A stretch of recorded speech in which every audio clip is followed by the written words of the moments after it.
Hi, I just wanted to share some of my personal experiences in hiring virtual assistants. Before I had virtual assistants or even knew that they existed, I used to have to do everything myself. I'm a creative person, maybe you recognize that as an entrepreneur. And whenever I had an idea, I had to also execute it myself.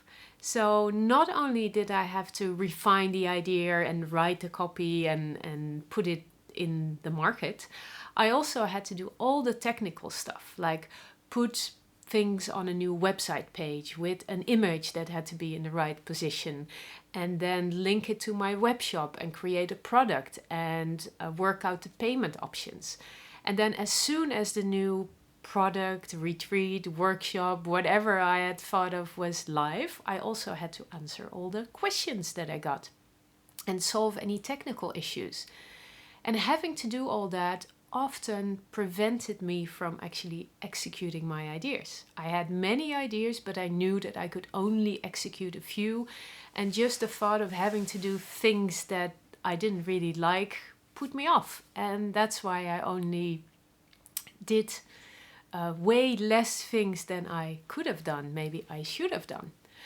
But then I started working with virtual assistants and I found out that I can have the ideas, I can create the content, and then I pass it on to them and they do all the little things, all the details, the big things that need to be done behind the scenes, like in the back office, all the technical things, the processing, the solving problems, communicating with clients.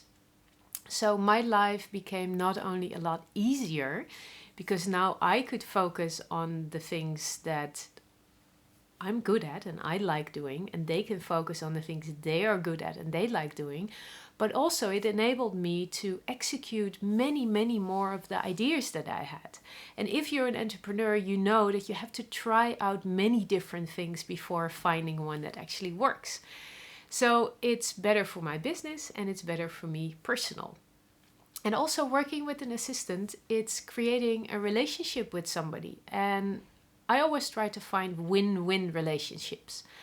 I help somebody get a job and security. Even now, during Corona times, many people have difficulties as a freelancer to find projects.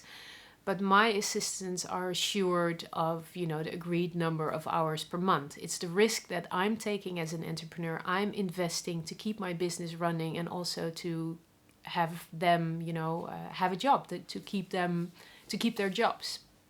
So think about what you have to offer, think about what you need, and try to make this match. The mistake that I made in hiring before I knew what I know now and what I will share with you is that I was hiring too fast and I was stopping the cooperation too slowly if it didn't work. I was so happy whenever I found somebody that wanted to help me that I was just saying, okay, you could do this and this and this. And I was throwing things at them. And often I didn't hear from them for a while. And then they got back to me saying, oh, well, I don't know, or I can't do it, or I didn't hear from them anymore. And that was very frustrating because I took the time to explain and to get to know them and to work with them. And then nothing came back. The work came back. So I was a bit discouraged, but then I hired a coach to help me with hiring people. And it turned out that you have to hire very slowly. First of all, you have to hire people that are not like you, not the people that you automatically easily engage with and that have the same characteristics as you have. Because if I hired creative people, idea generators, then we still wouldn't have anybody who would actually execute them. So knowing what you need and then trying to find those people and having a process with applications, with tests, with personality matches, and really getting to know each other helps to hire the right people that will stay with you longer. And if something doesn't work, you also have to dare to stop this cooperation. Because I used to go on too long. I was afraid that I would be alone again. It almost sounds like the problem some people have breaking up a bad relationship. They're afraid to be alone again. And you shouldn't be, because there are people out there, both as a virtual assistant and for relationships, who are a better match.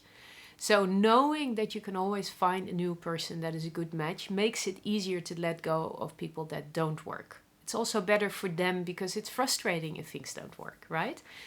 So make sure you know what you need, you know who you are, your personality, and what kind of personality you need, the skills you need. Take time, really take time to do this assessment, to hire the right person, and then take time to onboard, to learn to work together, be open for feedback, and then you can find great people like I have. I also share with you my personal job post because I really made it into almost like a marketing thing, almost like a social media post to share about me. It includes a video, it includes why I do what I do, so my passion. And I was hoping, and it did, attract the right people who like to work with me, who also present themselves in a video, who also share their passions with me. And that makes it easier to find the right person and to work together. So you can use my templates as an example. Please add your personal examples, your personal wishes, your characteristics. Make it as much your own as you can, because then you will show who you are and what you do, and you'll find the right people.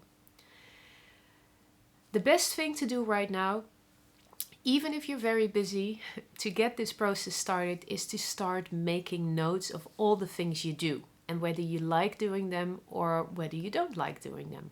That way you're creating a list of the things that you could outsource.